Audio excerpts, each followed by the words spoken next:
Nouvel épisode du podcast, donc bonjour à tous, épisode numéro 4, cette fois-ci je suis avec David, donc on est chez David, et David est un grand collectionneur de vinyles et d'autres choses. David et moi on a une rencontre assez particulière, je suis allé chez lui il y a quelques temps pour récupérer une télévision cathodique et au final David m'a montré qu'il avait tout ce genre de choses qui traînaient chez lui. Donc voilà, bonjour David. Salut Maïs. Comment tu vas? Bah moi ça va, hein, toujours. Hein. Je vois que t'es bien entouré là. Bah franchement, oui. Ah là là. 25 ans 25 ans de stockage que j'achète des disques. et de collection. C'est pas une collection. Ah On en parlera. On en parlera plus tard peut-être. Bon, si je te parle de passion, est-ce que t'as une définition à nous donner ou qu'est-ce que ça t'évoque quand je parle de passion? Alors, je dirais plus. Une définition c'est compliqué. Ouais. Parce que ça dépend des gens, ça dépend du ressenti. Pour moi c'est plus. La musique ça me fait vibrer. Ça m'a toujours fait vibrer. Depuis tout petit. Et dans les années 90, quand j'ai commencé à voir les concours de DJ, de scratch, de tout ça, ça m'a encore plus donné envie d'aller vers cette musique, d'aller vers le hip-hop.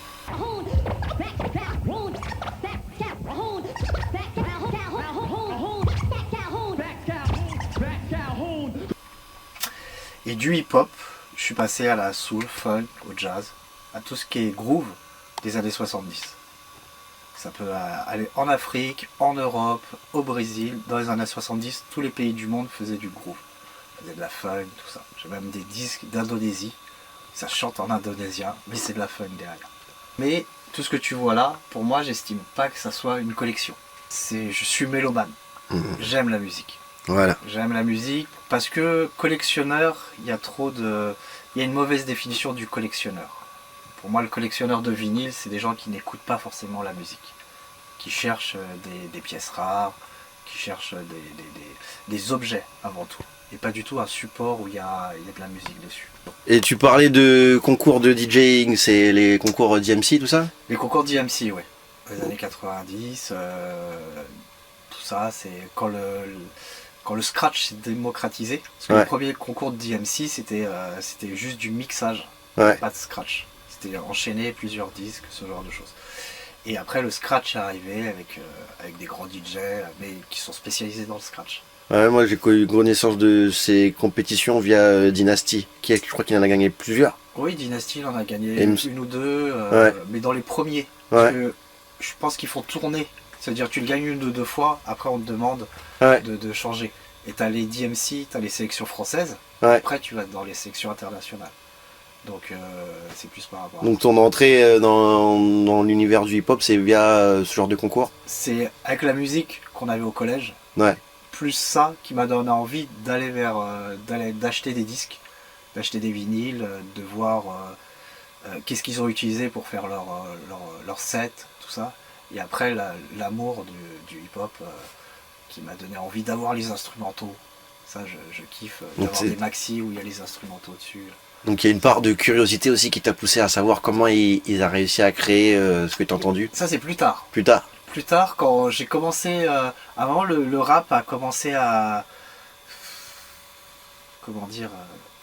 s'auto-détruire. Pour moi, même Mobb Deep, je suis un grand fan de Mobb Deep, je suis un grand fan de New York. Même Mobb Deep, c'est devenu trop, trop commercial, et je trouvais que le rap tournait en rond. C'était toujours un peu la même chose, que ce soit aux États-Unis, hein, à New York, à Los Angeles ou à Miami, ça commençait à tourner en rond. Et moi, je suis très underground, et grâce à MF Doom, ça m'a redonné envie de racheter du hip-hop. Est-ce que tu peux nous montrer le vinyle, s'il te plaît? Bien sûr. Ça, c'est son premier album. Attends. Où on le voit derrière, c'est une des premières photos. Maintenant il y a beaucoup plus de photos où on le voit sans masque. Et grâce à MF Doom, grâce vraiment à l'underground américain, je me suis remis à racheter du hip-hop. Et entre temps, j'ai commencé à sampler et à vouloir redécouvrir la funk, la soul, le jazz, tout ce qu'ils avaient utilisé pour faire les morceaux que j'adorais. Mm. Et après, je me suis mis à adorer cette musique à part entière. Et maintenant, je n'achète plus pratiquement de hip-hop. J'achète que de la funk, de la soul et du jazz. Faut pas vouloir tout posséder parce que c'est pas possible. Ouais. Même si on est la personne la plus riche du monde, tout ça, c'est pas possible. Ça n'a aucun intérêt. Est-ce que tu te rappelles les premiers vinyles que tu as eu en ta possession ou les premières choses que tu as réussi à acquérir? Comme tout le monde, à peu près à mon âge, on achetait de la musique dans les centres commerciaux. Comme Carrefour, Continent à l'époque, Ouais. Aide, Leclerc, tout ça. Et c'était des 45 tours. C'était vraiment une approche, on mettait les chansons en avant Mm. de l'album, on les sortait en 45 tours, c'est ce qui se vendait le plus à l'époque. Et des fois les gens passaient le pas, ils achetaient l'album ou ils achetaient pas l'album. C'est ce qui te donnait un aperçu pour savoir si tu voulais l'œuvre complète ou pas. Voilà. Souvent, des fois, c'était, les chansons, comme je viens de le dire, les chansons phares, Mm. et le reste de l'album, des fois, c'était du remplissage. Donc, c'est méchant. Mais, des fois, les chansons phares valent tout, et l'album est plutôt moyen. Ok. Tu m'as montré aussi tout à l'heure quelque chose que je connaissais pas sur les vinyles, une taille assez particulière, le 10 pouces, un format. 10 pouces, ouais. Tu peux juste me remontrer s'il te plaît?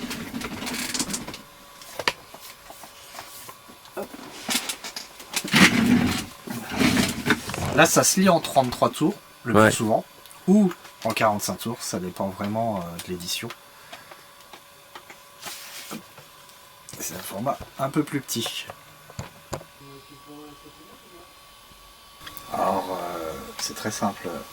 Avant, le support des DJ, c'était essentiellement le vinyle. Après est venu le CD. Là, je parle vraiment pour les DJ. C'est-à-dire où sur un vinyle, vous avez les maxi, vous avez les instrumentaux, vous avez la chanson phare, ce genre de choses. C'était sur vinyle. J'ai énormément de vinyles qui n'existent que en vinyle. Ça n'a jamais été édité en CD ou en cassette audio. La cassette audio, c'est que des albums ou des mixtapes. C'était vraiment le support le moins cher pour faire des mixtapes.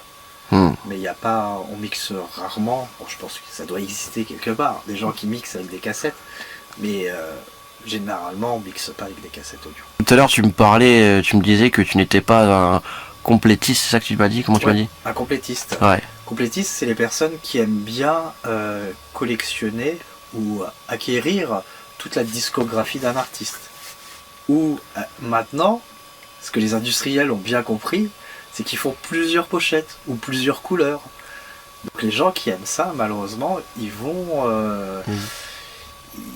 pour la même œuvre, ils vont acheter plusieurs fois le même disque.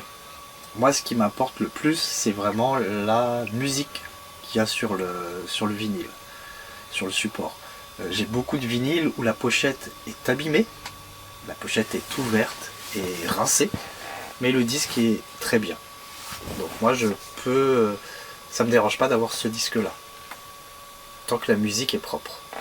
J'ai beaucoup de pressages japonais où je n'ai pas, je n'ai pas ce qu'on appelle un obi. Un obi, c'est une description en japonais qui indique, parce que le vinyle n'est pas traduit, si vous voyez derrière, c'est en anglais, c'est un vinyle en anglais, et là ils font la traduction pour les japonais, ce qu'on appelle un obi.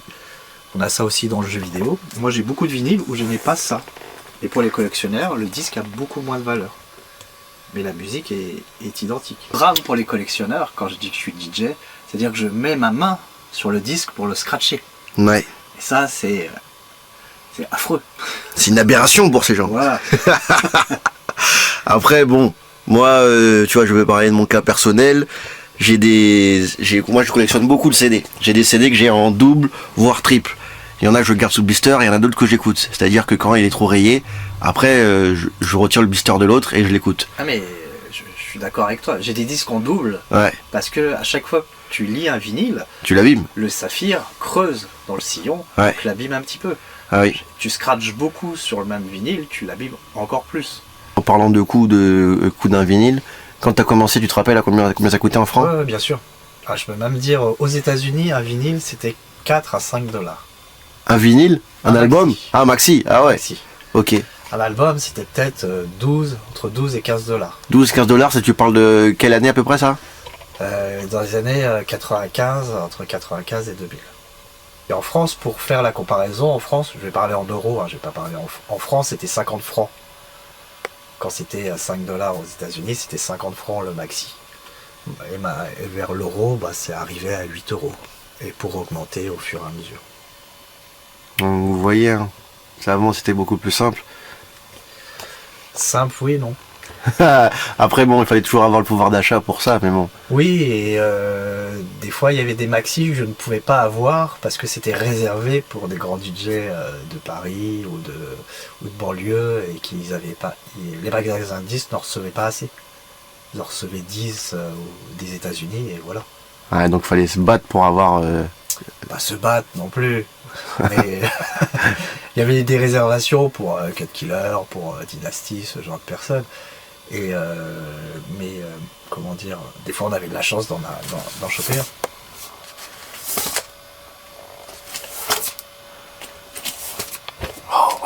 Sors-le celui-là.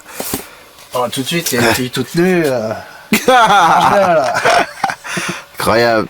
Alors, quel album, il y a un morceau, enfin c'est un EP, qui a un morceau avec Wiz Khalifa qui est fantastique dessus. Pour la petite histoire, cet album-là, ça s'est pas vendu à l'époque. Ouais. J'en ai acheté 3 ou 4 à 5 euros.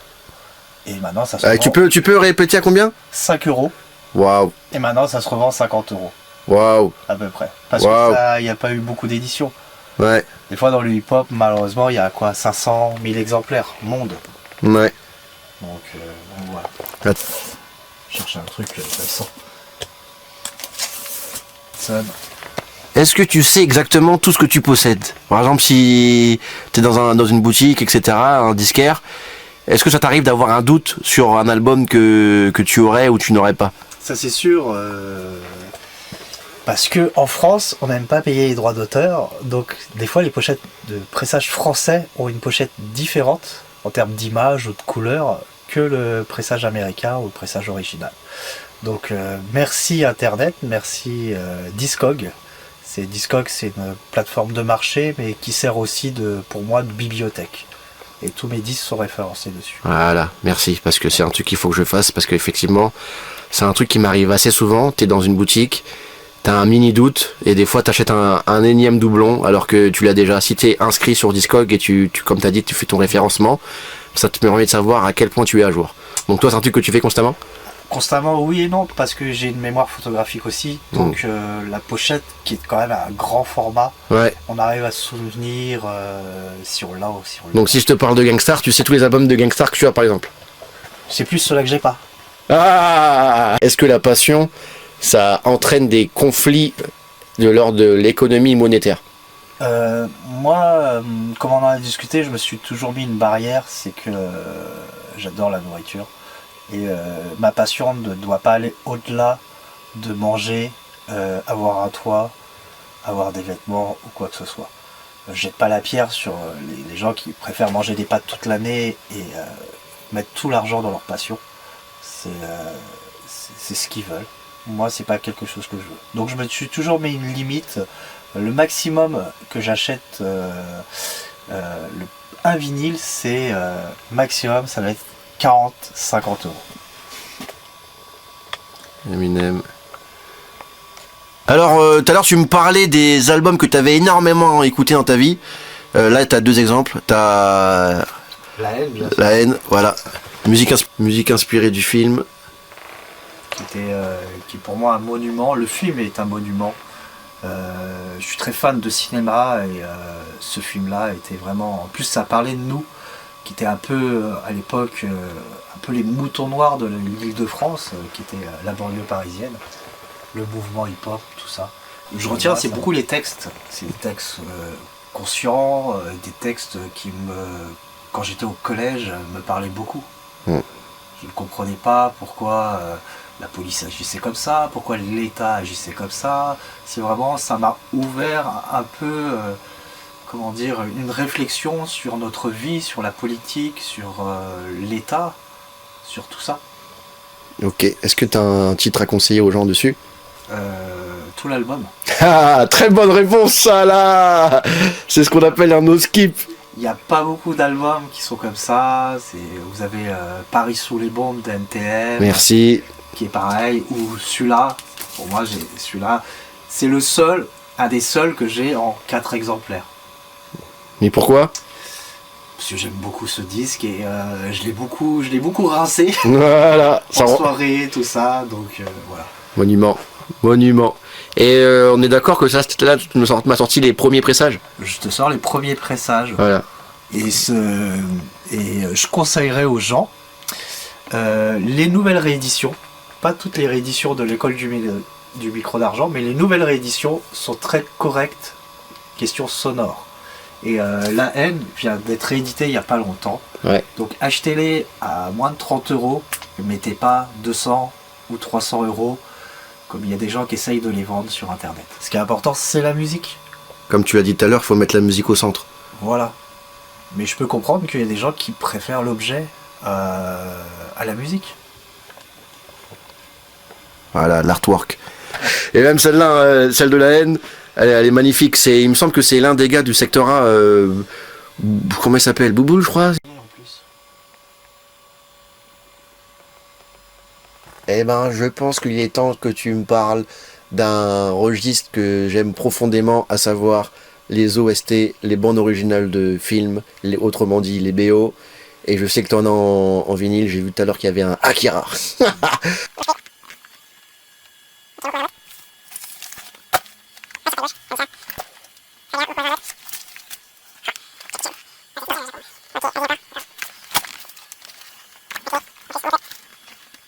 Quelques-unes ici. Je montrer ça.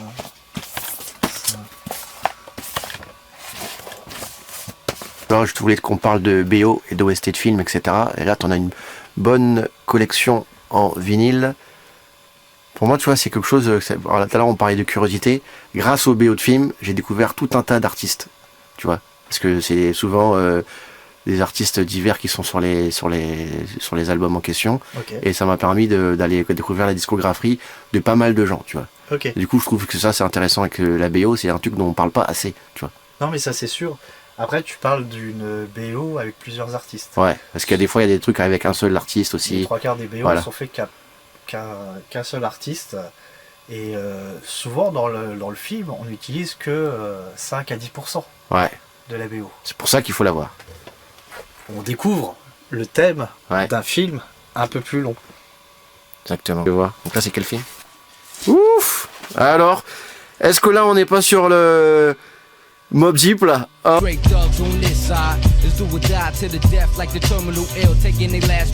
On n'est pas sur du Mobb Deep, on n'est pas sur du le pont de la Reine, QB, tout ça là.